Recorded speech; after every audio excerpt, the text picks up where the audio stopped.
Hi everyone, today we are going to be reviewing the MSI GE72 Apache-027. This is a 17.3-inch computer. The screen is IPS type, it's 1920 by 1080, and it's a matte type screen. For the CPU, we have an Intel i7-4720HQ, and that'll work from 2.6 to 3.6 gigahertz. The video card's the Nvidia GTX 965M, and that has 2 gigabytes of video RAM on there.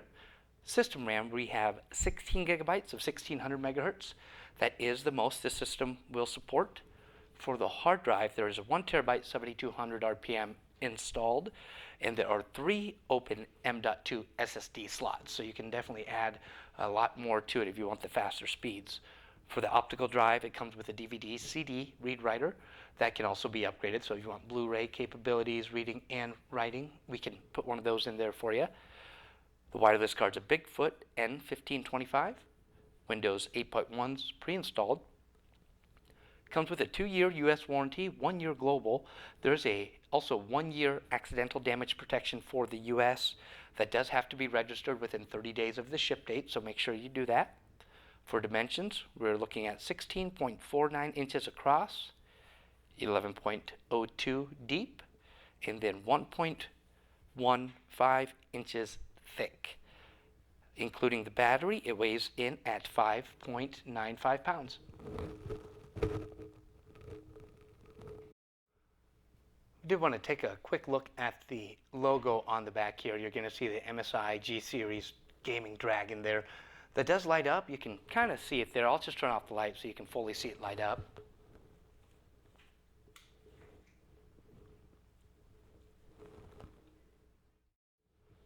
Going to take a look at the viewing angles of the screen. I have our colorful gradient up, and this is an IPS type screen as mentioned, so it should have very good viewing angles on it. I'll go ahead and spin it off to the left side here so we can see any type of color shift.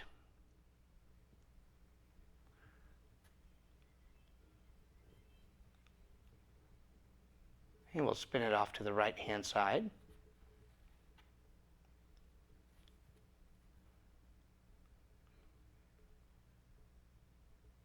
Very good viewing angles there, as you can see. Really not seeing any type of color shift on camera or in person. Go ahead and lean it towards us.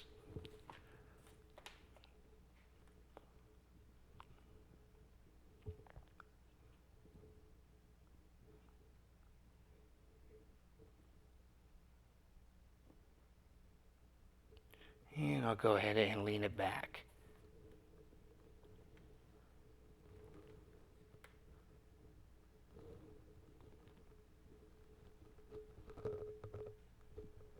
As you can see, that lays pretty much all the way flat. I'll spin it off to the side. Hopefully it doesn't fall off the Lazy Susan here. You can see how flat that is and how well those viewing angles are still with it being that way. So I'll go ahead and pull it back up here.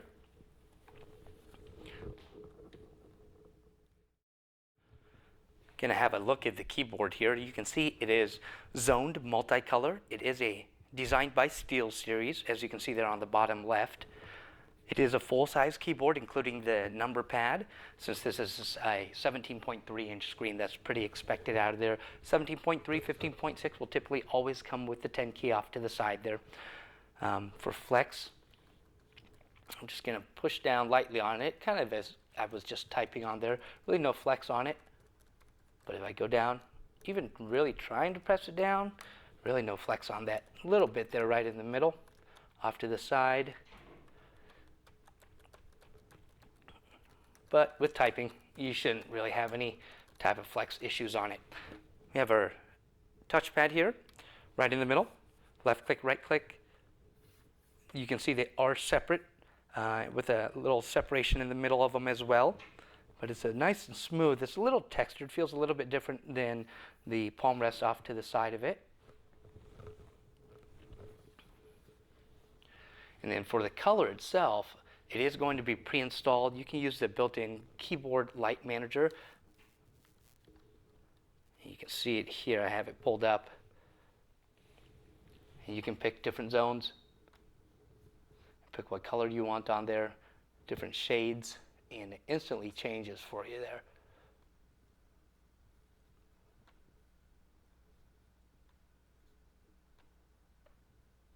Doesn't look like you can do individual keys though. You might with a little digging in there. Has a dual color, wave, breathing, audio, gaming, and normal settings that you can do on it as well. So for a keyboard, it's good. Steel series, as expected, it's going to be one of the better ones out there. We're going to take a look at the ports on the computer. On the left-hand side, you can start off with the Kensington lock for your security. There's your Ethernet port. Got a USB 3.0 port, HDMI, mini display port, and then 2 more USB ports. Those are also 3.0. Then you have your audio ports there. One is the microphone, the other is the headphone. Spin it off to the front. Not much going on the front. We do have our status indicator lights there. First one's going to be the Wi-Fi. And then the indicator to let you know the battery's plugged in. It's not right now, so you see that's not lit up. And then on the far right, we have our hard drive indicator. So you see that flashing. Anytime there's read write going to the hard drive, you'll see that flash up. Let's go off to the right-hand side. That's going to be the optical drive there. So your eject button. USB 2.0. Memory card reader for your secure digital. Then your AC adapter plug-in. So your power port. On the back side, that's one of the exhaust fans there. And then there's going to be a matching one on the other side. Right there. And then that'll take us right back to the left-hand side where we started off. Going to take a look at the boot time of the computer. This is off that 1 terabyte 7200 hard disk drive. I have my phone set up here. The computer is completely off. I'm going to hit the power button and start at the same time. So we'll go 3, 2, 1, go. And once we get to Windows, I'll stop my phone and we'll see what the boot time is. If you want faster boot times, those M.2 SSDs would be perfect for that. Still pretty quick though, 13.7 seconds. So for a hard disk drive, very fast boot times.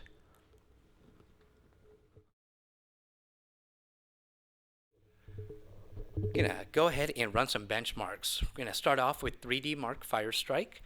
Got that going, starting up right now. As you'll see, the decibel meter is set up on the back right vent. That is where the GPU fan is. You can see the decimals, and you keep an eye on those as the benchmark starts to run and see how that fan kicks up. I'll also put this microphone down by it so you can hear the fans as well. We will also be overlaying our FLIR thermal images so you can see where the heat is generated from this computer while it's running the benchmark. And after we're done, we'll go over performance numbers and the temperatures to see where we're looking.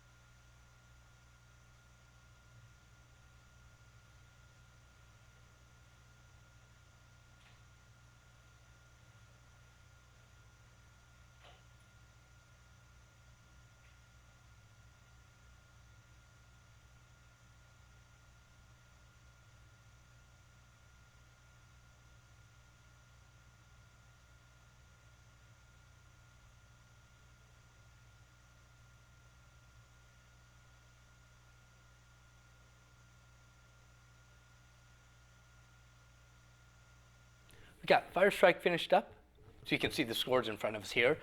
4,839.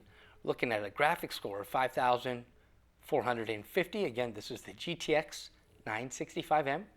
Physics score 8,959. And again, the CPU is a 4720 HQ. And a combined score, sorry about that, combined score 1,913. We had a hardware monitor running in the background here, so let's take a look at the temperatures. CPU temps anywhere from 84 to 86, 83. And it wasn't picking up the GPU earlier. Still doesn't look like it was, so I did have MSI Afterburner running. So let's take a look here. So looks like. I'll take a closer look there. And that is 63. So very low GPU temperatures out of there. So that's 3D Mark Firestrike. We'll run a couple more and see what it was like. Skydiver results. Got our second benchmark. It's 3D Mark Skydiver finished up. See a score of 14,779. Graphics score 17,310. Physics score 8,313, and a combined score of 15,897. So let's take a look at hardware monitor again. Pull this back off here. So CPU temps 86 to 88. And let's take a look at MSI Afterburner. And we're looking about the same. 63 is the max temp. So very low temperatures again for any type of gaming session on there. So CPU temps could be a little bit lower, still within the acceptable range, but very nice numbers for the GPU. We'll take a look at one more benchmark. Okay, our last benchmark that we're going to take a look at is all finished up. This is 3D Mark 11. You can see the scores here. It's P7048. Graphics score 7,084. Physics score 7,154. Combined score 6,655. Got our hardware monitor CPU temps here, right as we've been seeing, 83 to 86. And let's look at Afterburner. And a max temperature even lower here. We're looking at 60. So very impressive GPU temperatures. We ran Crystal Diskmark to look at the hard drive speeds. Again, this is the 1 terabyte, 7200 RPM that's installed on there. Read speed 141.5 megabytes per second. Write is 129.5 megabytes per second. 4K speeds here, 0.476 read and 1.071 write. Decent speeds, but anybody that has used an SSD knows you can get 550, maybe 500 megabytes per second read speeds there. So to get a lot faster performance and just overall more snappiness, just add one of those to it. We're going to take a look into the BIOS. I got the computer off. What I'm going to do, I'm just going to go ahead and turn it on and then start spamming F2. And that'll get us into the BIOS. So we'll just go over the pages quickly to show you what's there. On the main page, we have our system date, system time, system language, your SATA information to show you what drive is in what slot. System information again, which shows your BIOS version, EC version, amount of RAM in there, and the CPU. We're going to go to the advanced. The PCI, latency timer, SATA mode selection, AHCI, or RAID. If you add a couple M.2 drives, you'll want to set that over in RAID. But since there's just one drive right now, AHCI, you can enable or disable the following: the Intel SpeedStep technology, supercharger, ERP Lot 3 support, Wake on LAN, S5 support, network stack, and then we also have our USB configuration. The most important thing here really that anybody would use is to enable legacy USB support, and it is enabled by default. And you can see the other options here as well. And the UEFI BIOS update. So we'll just skip over that. Let's go over to the boot. So we have our boot numlock state is on. That's just your 10 pad, your 10 key number pad off to the right. If the numbers are on or off, fast boot, boot mode select, and then our boot priorities.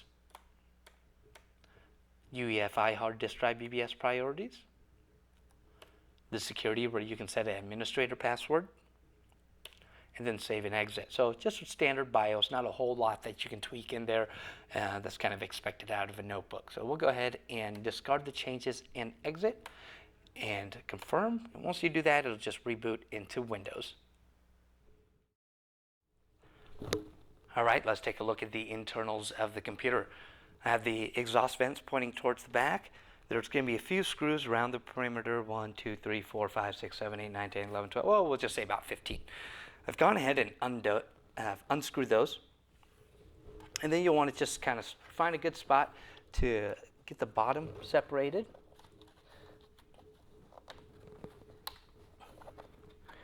And what you'll want to be sure to do is do the back first and then push forward out this way. Just so these clips here along the front, those seem to be the most troublesome, so it's easier to lift the rest and then push it out this way. But once you've done that, there's no cables or anything like that to worry about. You can get to the internals of it pretty easily. We'll just start off on the bottom left here. This is going to be your optical drive. This is that CD DVD right now. It can be upgraded. Got your subwoofer here. This is going to be the GPU exhaust vent here. The copper heat transfer pipes goes off to the larger one here. So that's how you know it's the GPU. So here's the whole GPU setup. It also has more exhaust or copper heat transfer pipes going off to the right-hand side. You'll see there's a second one going here, and that's where the CPU is. So you got your GPU, CPU. Right here's the battery. And we're going to go off. Your wireless card is right here. 1 terabyte hard disk drive SATA connection is here. You got your 2 RAM slots. This does just support 16 gigabytes max out of there. So those are filled to begin with. And then you have your M.2 slots. So there's 1, 2, 3 of them there. So you can also see the screws that hold them down. So the 3 total all go right there. That's really it for the hardware. You'll see a couple speakers, 1, 2, 3, 4, and those are going to be the speakers just for your regular sound out of the computer.